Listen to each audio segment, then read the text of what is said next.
afternoon. My name is Beth Wiberg, and I'm a geospatial programmer at RGI. And today I'm going to be talking to you about using NOAA open data for disaster response. There you go. To give you some quick background, RGI and the Army Geospatial Center worked together on a project called Operation Blue Roof. Operation Blue Roof is a program set up with the Army Corps of Engineers and FEMA that provides temporary blue tarps to homes damaged by hurricane events.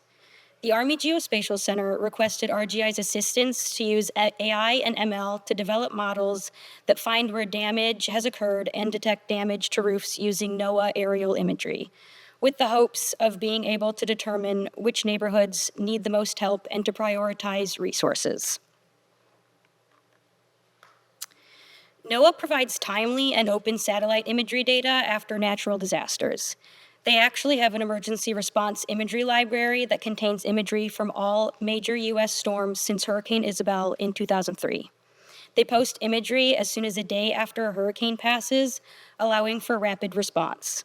Our models were trained on Hurricane Ida imagery over Louisiana from 2021, and they were tested and improved using Hurricane Ian imagery over Florida from 2022.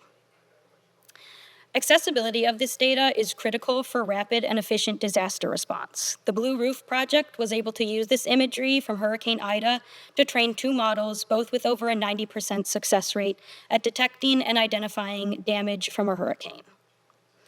Open data allows for life-saving efforts like Operation Blue Roof to be done quickly and without a paywall. Good. RGI developed 2 models to do this, using Esri's deep learning libraries and Mask RCNN. The first one is a damage detection model, which identifies whether a building or home is damaged and outputs a bounding box surrounding the structure with the confidence score associated with it. And the second one is a damage segmentation model, which identifies specific damage on a rooftop and outputs an outline of the detected damage along with the confidence score as well. The graphic on the screen shows the accuracy report for the damage detection and damage segmentation base models. These were trained entirely on imagery from Hurricane Ida.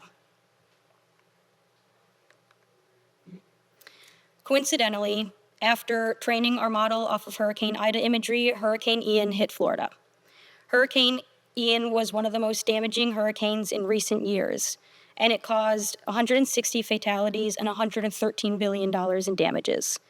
So our models were trained on open imagery, and this allows us and future users to quickly fine-tune a model specific to damage from new storms, which allows us to create a robust model that identifies damage and damaged homes and can quickly be utilized for disaster response.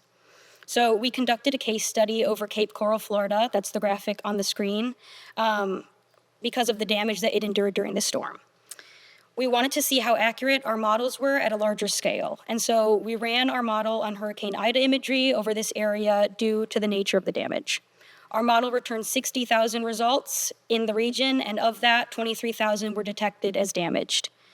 The metrics on the screen show the initial results of the model trained over Ida imagery, and so we went through and manually validated all of these results and confirmed that 50,000 of these houses were detected and 18,000 were damaged.